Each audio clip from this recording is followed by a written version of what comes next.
เป็นเส้นทางเนาะเส้นทางที่ลงมานาแซงหรือว่าเที่ยวประจำของที่พ่อแม่ประชาชนที่ลงมาให้มานาเนาะคือว่าเป็นทางที่เหมาะสำหรับรถไถรถจักรไถนารถจักรเที่ยวได้สบายเนาะเป็นทงนาแซงเดี๋ยวแถมน้องนะติดน้องนะเดี๋ยวดูหน้าตกใส่หน้าแซงหน้านะมีคันมันจะมีสองขางทางจะเป็นนาแซงทงนาแซงบางคนก็หวานบางคนก็ดำเนาะบางคนก็ลักลูกกะดูดน้ำไถนาก็ดูดน้ำออกจากนาแซงเขาก็ได้ปลาขาวพร้อมแต่ปลากินพร้อม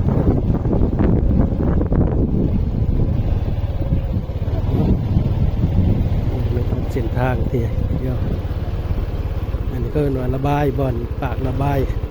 หนองระบายน้ำ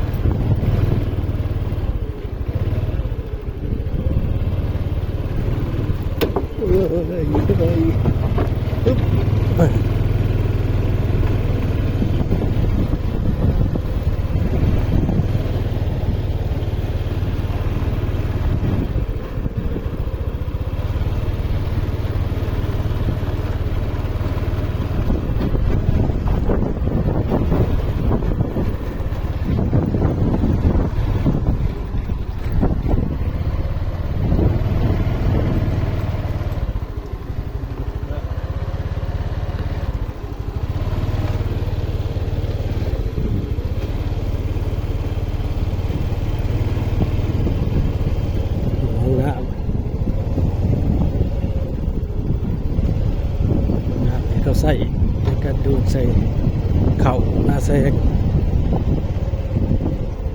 ยามมันเข่าใหญ่เมื่อกับบกหลายเติบได้นี่เพราะว่าหลายคนเห็ดหน้ากระดูกหน้าไม่นี่แหละเห็นยังไงนะเรื่องป้าเลยบาดนี่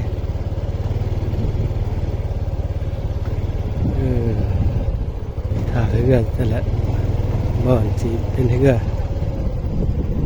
จอดเรือหาปลาก็มีสาวประมงหาปลา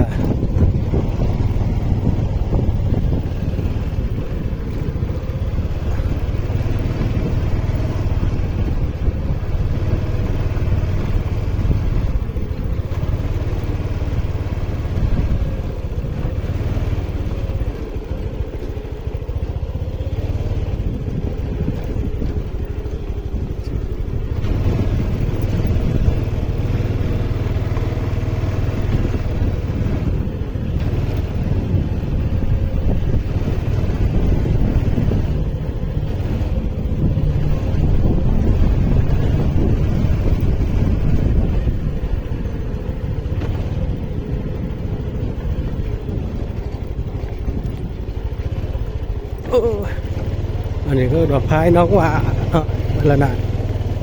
ดอกพายน้องหวะมันมีน้องมีคัน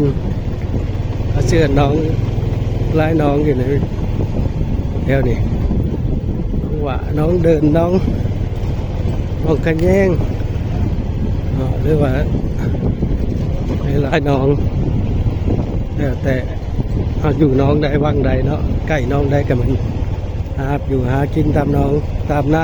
ำให้ติดหน้าแซงเนาะเดือดน้ำใส่สิของพ่อแม่ประชาชน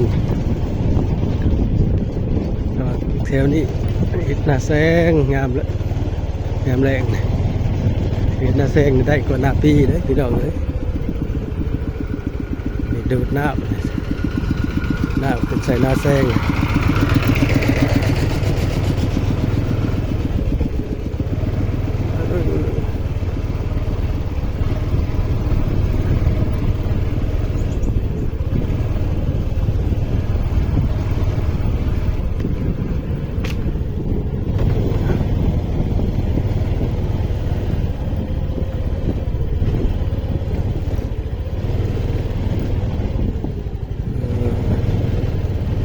ไปพอได้ทางบ่ค่อยดีปานใดเนาะค่อยไปน้องเบิ่งน้องน้ำ ถือว่ากว้างใหญ่สมควร